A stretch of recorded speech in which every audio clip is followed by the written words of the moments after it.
Welcome, and thank you for joining us. I'm Carly Shank, Director of Artistic Programs at the UIS Performing Arts Center.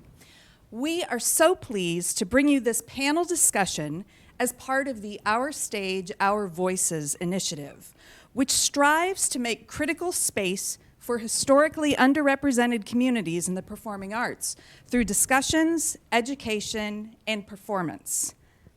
Our discussion will be hosted by current artist-in-residence of Our Stage, Our Voices and director of the Muni's Ragtime, Reggie Guyton. Good evening, everyone, and thank you for joining us today in this space. Also, thank you to our cast members here from the cast of Ragtime. It's so wonderful to have you here, and I'm happy to have this discussion with you. Before we begin, I wanted to start with a little bit of a disclaimer.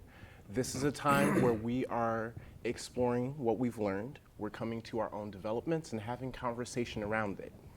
We ask that you be patient with us and patient with each other as we sometimes get it wrong, sometimes get it right, and learn from each other along the way.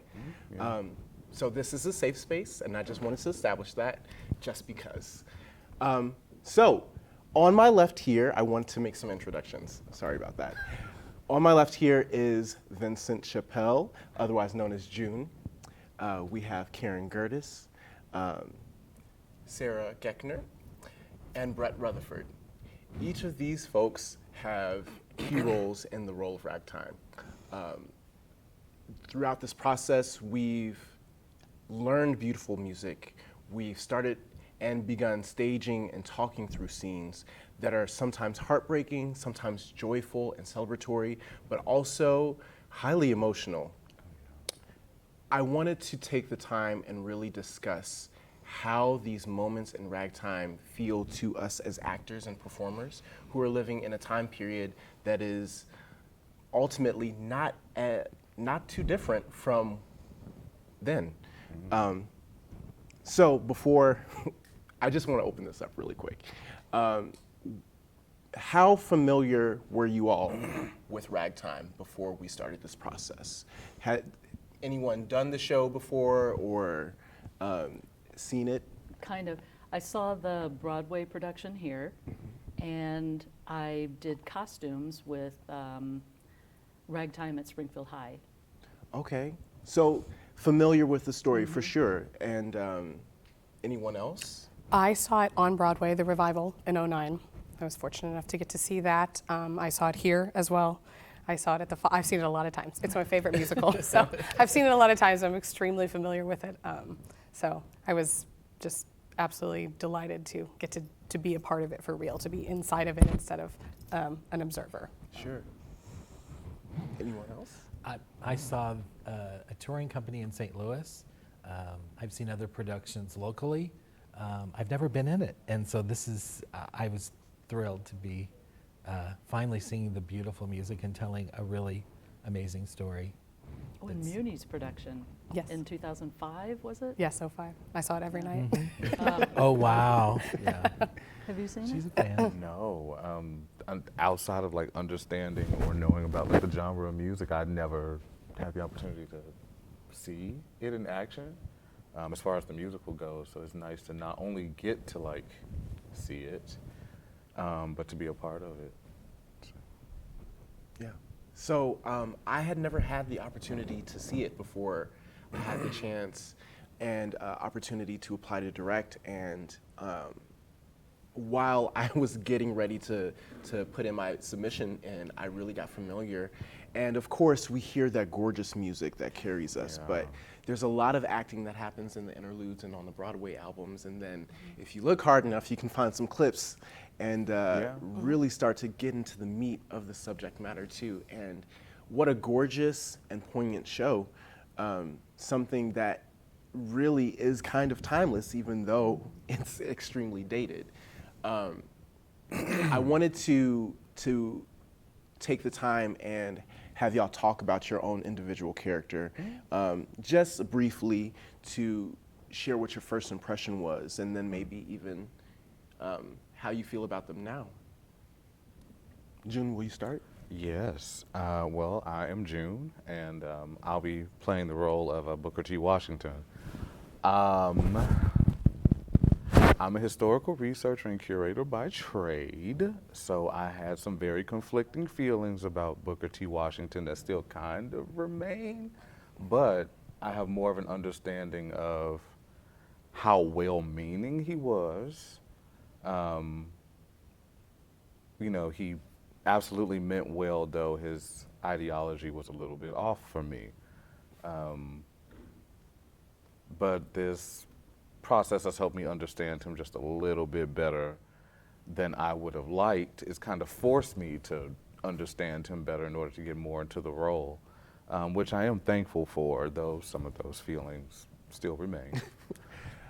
I think it's important to highlight the actor's job of being able to work through personal emotions and our first impressions of a character, because a lot of times we don't get the opportunity to really say, oh, I really 100% like this character and 100% agree with them. This is exactly what I would do, and I'm them, perfect, ha ha ha.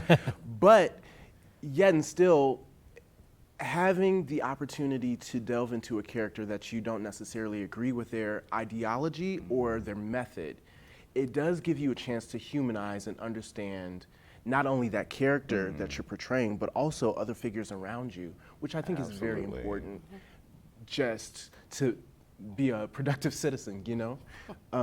Karen? I want to ask June a question, if you're okay with Sure. that. Booker T. Washington says something to Coalhouse about how you're basically messing this up for all of us by the choices that you're making. Yeah. And Coalhouse's response is, oh, I know what I'm doing. Yeah. I'm an educated man, and I'm not doing this without thought. And then Coalhouse obviously gets killed. So do you know anything about how that played out for Booker T. Washington and whether or not that caused the black community to remove themselves or separate themselves from him at all? That's a good question. I don't think that, even today, you still find that the particular ideology that he held kind of still remains, and it is like deeply intertwined with like respectability politics.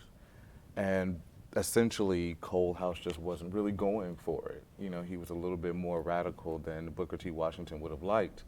Though he's a fictitious character, you know, those were like real life happenings that Booker T. Washington had to deal with.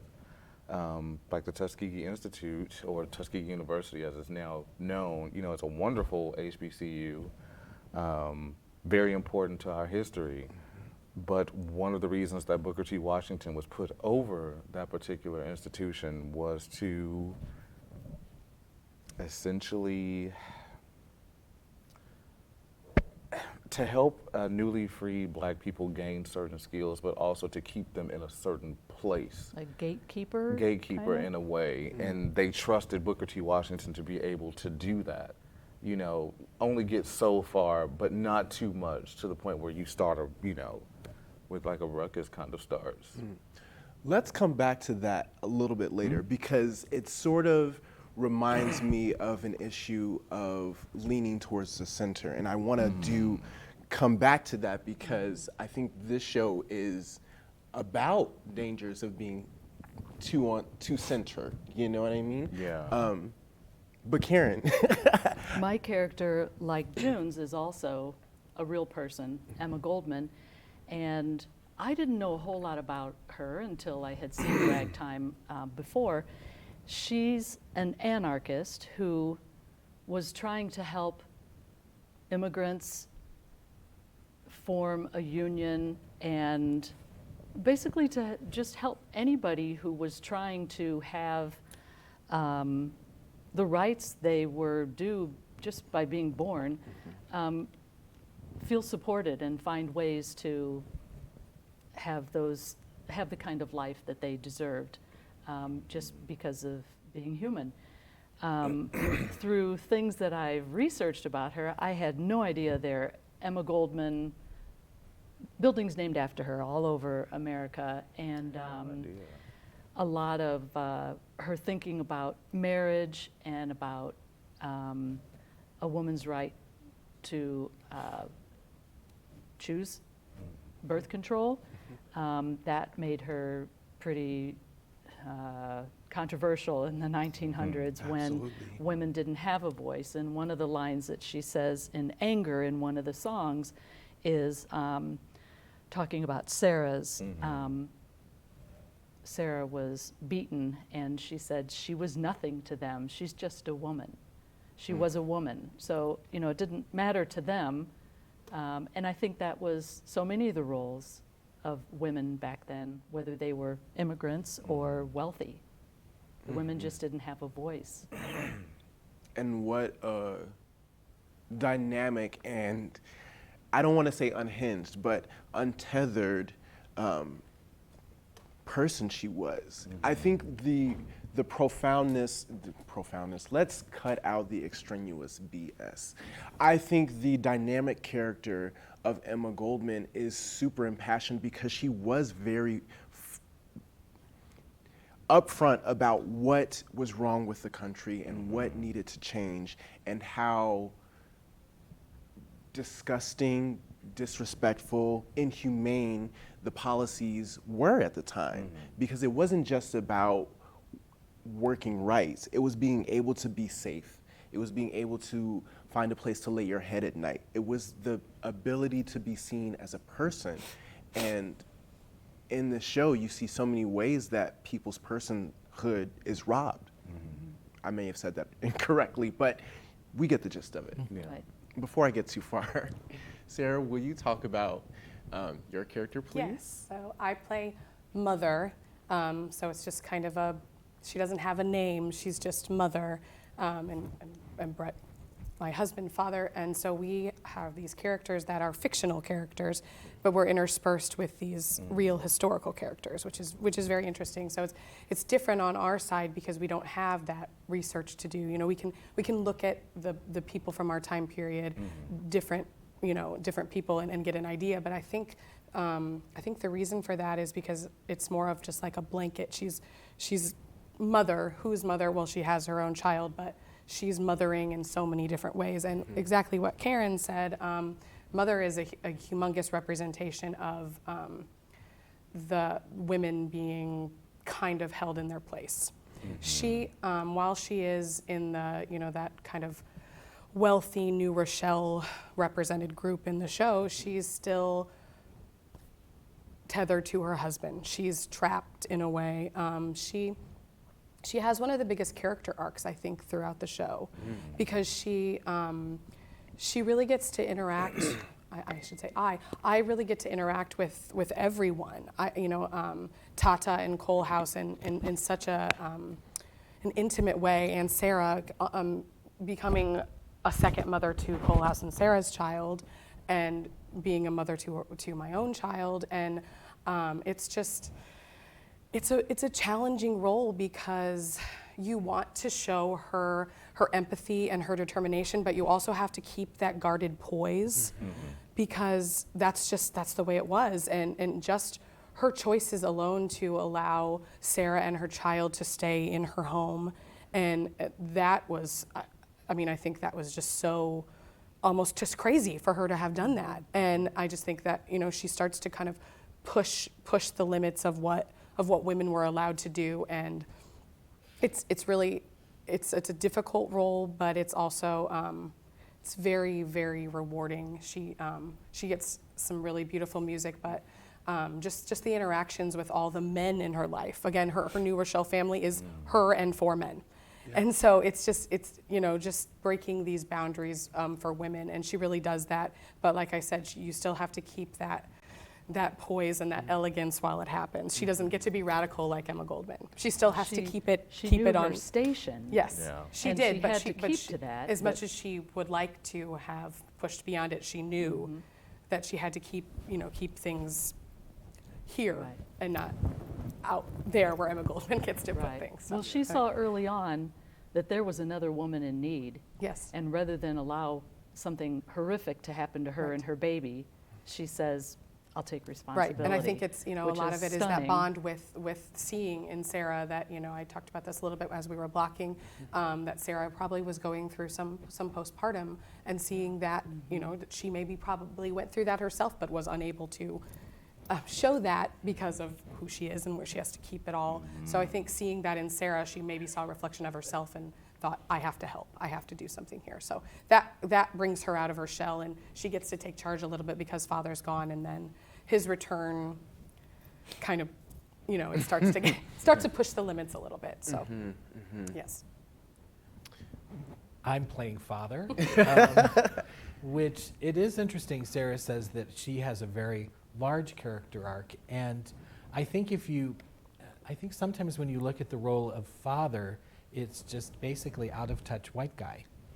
And again, we should not be judgmental of our characters. I would say that maybe, you know, when I would see the productions that I've seen, but I think I found kind of this arc that is not anywhere near as big as hers, but for father, and at the time, it's pretty big, you know, because I think the thing is, and we even mentioned it even in the first part of the show, is basically we don't see anyone else but us. And this show is about the New Rochelle people seeing other people and acknowledging differences. And I think that's what our family goes through. And I think that's just very interesting. So I'm trying to find ways that still honor the text and kind of probably the feelings of other productions, but yet I'm still trying to find ways to make father realize a little bit more of the surroundings. I think he's probably, I do have like my backstory and all of that sort of stuff, which I won't go into, but if you want to know, I can tell you. Yeah, anyway, third generation business, you know, anyway, sort of all these sort of things. But he is emulating role models and actually, you know, his father and his grandfather. So they're learned patterns of behavior and how you treat other people and how you even treat your own family members. And I think that through the time of our show, you know, he's confronted actually with a lot of changes that in Mother's character arc affect him in ways that he's just flabbergasted and surprised. And so you just kind of, I'm wanting to find a way for him to learn a bit more, because if out of touch white guy don't get it, there's no hope for anyone, you know. So Now, I felt like your character had a lovely arc, starting with the song New Music. Have I been away too long? yeah, you know, I'm like, oh, I've been away. Well, yeah, I've And, been away and too I long. think, A year is too long, Nothing much people. happens. right. Nothing much happens But in a think year. of all the people who never ask that question. They Yeah. just assume, He's- wow, I think, this is yeah. what is going on with my wife. When really it's, the world is evolving. I guess I need to also. I need to at least question. I need to look into it. So that's what I'm, in the rather large nutshell that I put that into. I'm like going, that's that I'm trying to give him a little bit more hope, you know. And I think that is there actually, because it would have been so easy for father to just say, to the streets with you, and, you know, left Sarah and the baby out. And you mother, know. for that matter. I'm like going, how dare you? I will. I'm gone for a year, and look what happened. No, but seriously though, Yeah. at that time period, that it would have time, never. People wouldn't have batted an eye. No. They wouldn't have. And I think that it's important that we talk about that, or at least acknowledge that. And I'm so glad that we've come to this point, because in the grand scheme of things, I think that character arcs can't be measured about like, is it huge or is it a big, you know, you can't really compare one character's arc to another. It's your own journey. It's each actor's Well, each journey. character's so, Yeah. you know, so different in their Yeah. personality that, you know, father's arc like this and mother's arc like this are comparable because of who he is and who she is and their personalities. And where they've And come the from times, as well. Exactly. you know. Yep, But yep. it's not about the New Rochelle people. It's about everyone. So Truly. And I'm so glad that you mentioned that because I wanted to talk about, Cole House and Sarah's relationship. So when we get to Harlem, where these people are located, we're in a club-esque setting and people are enjoying the sounds of ragtime music and Cole House Walker is playing. And Cole House is an educated man who has gone through the period of time learning different types of jazz and what we would know as blues and honky-tonk music in order to create a soundscape that people can relax and enjoy.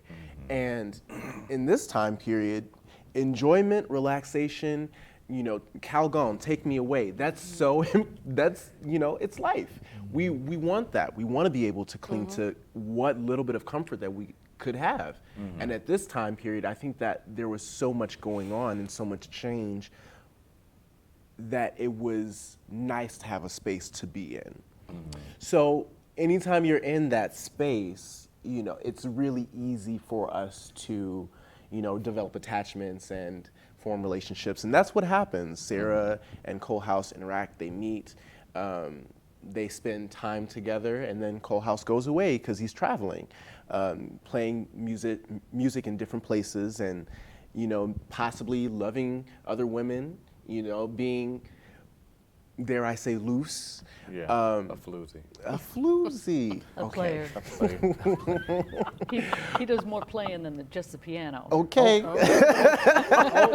But even still, so while this is gone, while Cole House is gone, Sarah learns that she's pregnant and has a baby by herself. There was no paternity test. There was nothing to tell you what was going on if you didn't actually know. And now this woman has to deliver a baby by herself, and she's working class. When she's found, they find her at work, which is something else to be said. Like, this woman delivered a whole baby and then went back to work. Yeah. Like, it's almost so disrespectful to have that very notion present while we're talking about parental rights and parental leave at this time too. And I can't imagine the pain, the anguish, and the trauma that anyone would have to go through being separated from their baby. But to add a layer of, I have to go immediately back to work. I've raised this child, or I've brought this child into this world by myself. I have no security. I can't take time off. I have to go back to work in order to feed myself. If I can't feed myself, I can't feed the baby. So like all of these things are going on, and of course that ends up being a spiral, and Sarah makes a choice. And it's a very painful choice. And that's how Sarah and Mother's lives intersect. But I often wonder, I sat up and wondered the choices that must have gone through her mind at this time. And I think that Mother's response to making sure that she was cared for and she was safe is like, thank God, and I wondered, did she choose that home? She I think didn't that's leave what I was it. going to say. I think She didn't leave it in the home where she worked. No. right.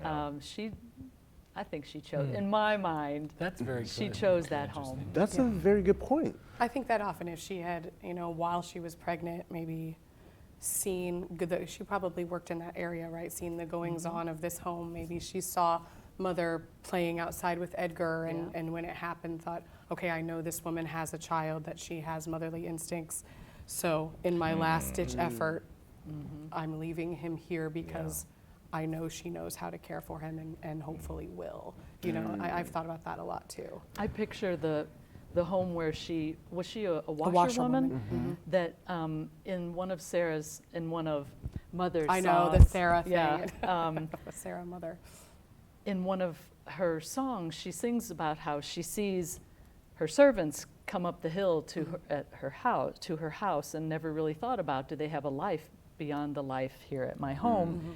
And in my mind, Sarah, who just had the baby, lives in one of those homes that's up past beyond Yes. mother's Right. home, and sees her outside picnicking in the yard and doing maybe a little gardening, not because she has to, but because she wants to, and just a wholesome place where maybe she won't raise the child, but she will do something right. Well, at least he'll be safe there for the time being, or until she can come back for him.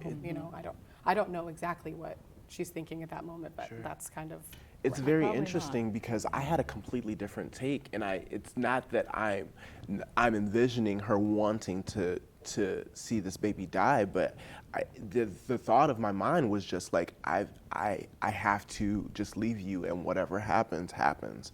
And I do love your interpretation. Well, it's a little. But I will say sweeter that and happier. But no, you're right, because when she sings "Daddy's Son," she does say, "I buried you in the ground." I buried my So, heart. right. Like So- I cared, but I just. Right. I mean, Yeah. it's the difference between leaving him resting between flowers Right. in a garden or Right. actually digging. And that's Right. that's- Unless that was metaphorical. Sure. I right. buried you in the ground, meaning I left you for dead, not knowing if you'd be okay. But Hoping. I can't imagine that she poured dirt on his face. And I mean, I picture her tucking him in. It's just Yeah, awful to it's think just of. hard, yeah. But, Yeah. as a teacher for many years, I've known 11 to 18-year-olds who are faced with that same thing. How do I tell somebody that I'm going to have this baby? My family they'll kill me. And whether or not they really think death is going to happen to them, they know it's not going to be accepted. Right. It's not going to be, oh, honey, everything's just fine. And a lot of times, even people who have parents who ultimately say, we're going to help you through this. We're not happy about it, but we're going to help you through it. Still think, my parents will kill me. Yeah. I mean, even so, I mean, I have a 4 and 2-year-old, so I'm, a newer mother, and I'm in a supportive, loving family and with a very supportive husband. But after you have a baby, and Sarah just had him, the emotions that you're going through, even then, there were moments when I'm holding this, screaming baby, and you're like, I can't handle this. Right. And, to be thrust into her shoes and trying to handle that, I can't, I physically just can't even imagine what Yeah. she was going through. And you knew you had 6 weeks off. Right. Well, I had a lot more because, he was born in 20, right at the beginning of it all. So. Sure. But Right. no, but it's just crazy. And when I'm doing that moment, that "What Kind of Woman" song that you're referring to, I think about that, and I think about holding my Camden when he was just born, and in the middle of all this and all of these emotions, and how hard it was, and how much my heart ached. How much I loved him, but also I was a wreck. So it's a really emotional scene, and then to follow it up later with "Your Daddy's Son" is just. Oh my gosh, yes. Yeah. I don't want to cry on No, the stream. We'll do that at the show. Oh my No, I gosh. sat at the rehearsal singing "The Wheels of a Dream" epilogue last night. My voice was in and out, so I wasn't really singing. I just listened, and I sat there and cried. We caught each had a other moment. and had a tearful moment. Just yes, yes. So it does bring it out in you. This Like, and just can't imagine what the experience will be like on stage too, and like when everything's I really know. going. I just know I'm going to be a wreck. Well, June and I already have a plan to have tissues Stand for next each to other. each And stand next to each other and have an Carrot. extra tissue.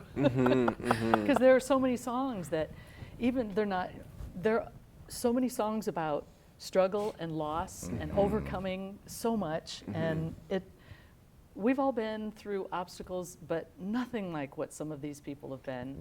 Most of us are not immigrants.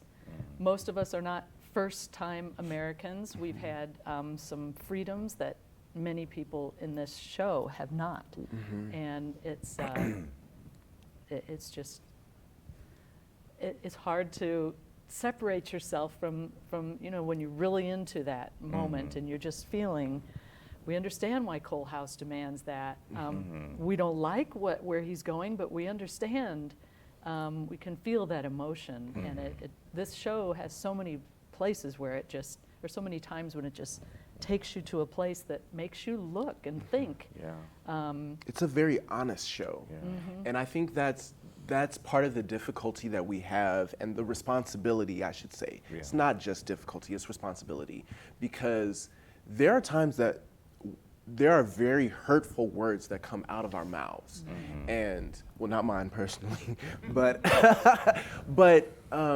there are hurtful slurs and dated language, and it really is an opportunity or a strategy that we have to force us to take a look as an audience at what we are experiencing and what we are doing, and the words that are coming out of our mouths.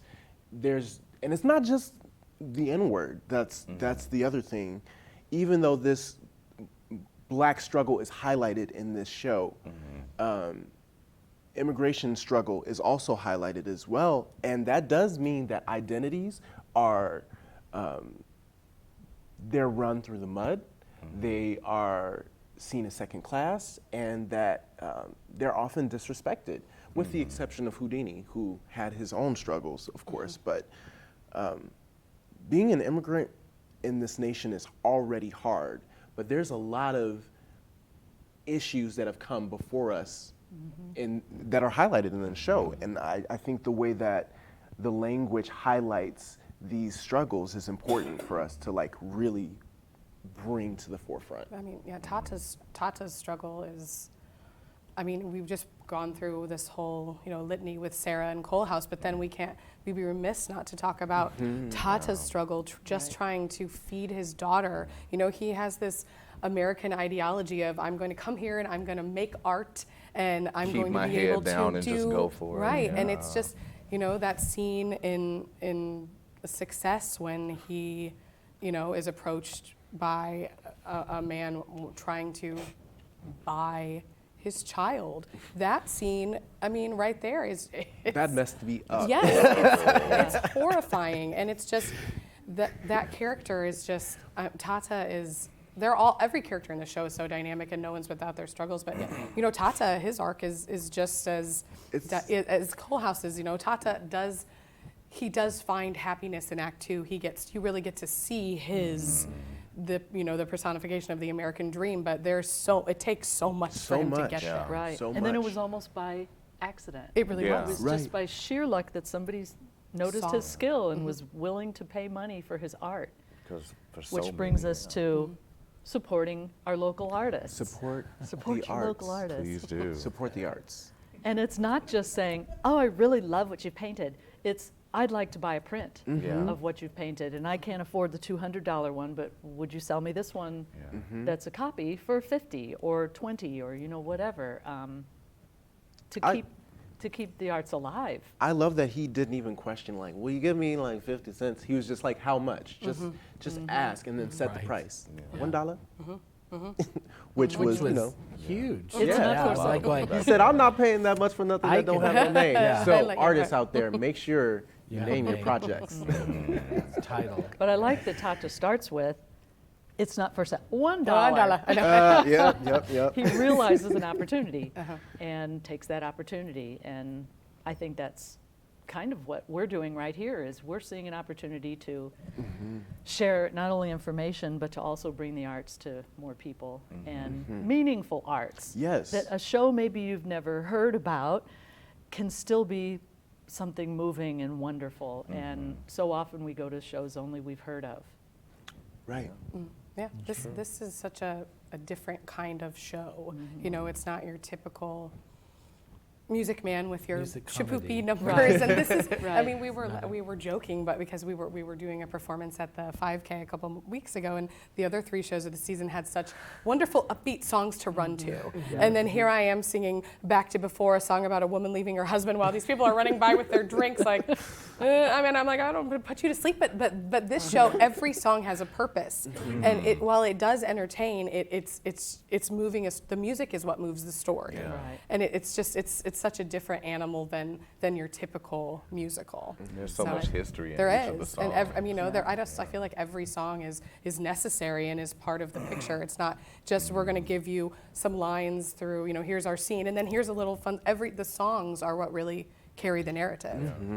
My youngest was a young teenager when the production was here at UIS, and we said, let's go. That it's showing tonight, we're going to go. And she's like, I don't want to go see them. I don't know anything about this show, and it's all these old-timey stuff. Please don't make me go. And then in the bathroom at intermission, she's like, thank you for dragging me to this. I love it, I love it. It is. I think this show is really life-changing.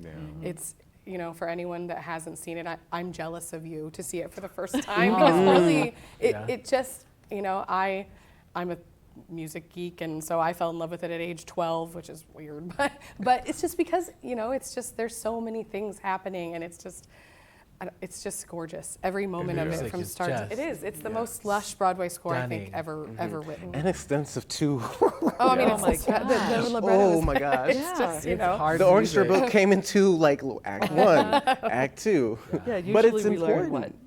10 songs or something, and Oh that's my how much I gosh. have in my binder, and this one is like, I need more tabs. But it's the story of this period of American history told through the music of the time, and Yes. that's amazing. It's just it is. Yeah. And I love that extremely important. the music of the ragtime they talk about, like when Colehouse first plays it in the house in the New Rochelle house. Even Grandfather, who's this crotchety old man, says the Aeolian had never made such sounds. That this music just is what kind of unites all of these groups of Is people. Aeolian, I've wondered about that. Is that the name of The piano. Right, Okay. yes. Yes, yeah. So it's amazing what music can do. I think that's another big, Can even move Grandpa. right, even with Grandpa. We Right. eventually Where moved were to you a at the cemetery holidays? Where he had peace at where last. he had peace at last. I've thoroughly enjoyed this conversation, and I know that there's so much more that we could talk about, but why don't we lay it to rest, because we don't want to give away everything. And Oh, we I know we truly, probably should have put a spoiler alert on Yeah, this. there was a gosh. little spoiler alert. it's okay, they'll see Sorry. it after the fact. But I do want this, this exists in the space to create conversation. And by having this conversation, folks that either see this before the show, maybe they'll come out and then they'll have different discussion afterwards. But even if you see it afterwards, even if you see the stream afterwards, I hope that you can engage with the content and then form your own opinions. And I'd like to hear them. Yeah, I hope that we achieved what we set out to in this, I hope after you see us after the Absolutely. fact that all these things that we're building towards that we achieve with the production, that's. We're working hard. We are. We are. We are. Truly. It's a lot of water bottles. A lot. Hydrate water. or Hydrate or dihydrate. dihydrate. Thank you, everyone, so much for being a part of this stream, for watching whenever, wherever we're meant to be together. Also, Yeah. thank you all so much. I am enamored with you. I'm so proud of you, and I can't wait for the community to see what you bring to the table. You too, our studio audience, Yes. AKA cast members. And we're so proud of you for taking on such a Yes, huge it's production. such an Absolutely. insurmountable Thank almost you. show. Reggie's- It is. It yeah. is. Reggie's It's- known locally for directing very meaningful shows, but he typically does not have very meaningful shows with 65 cast members. And 300 pages of script. Right. And you've really taken this on, and we appreciate that you're taking us along for the ride.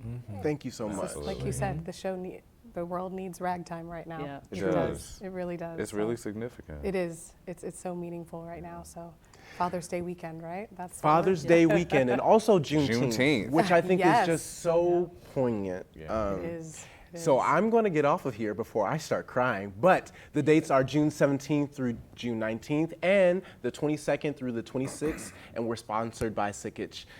Thank you all so much. We hope to see you at the Muni, Broadway Under the Stars.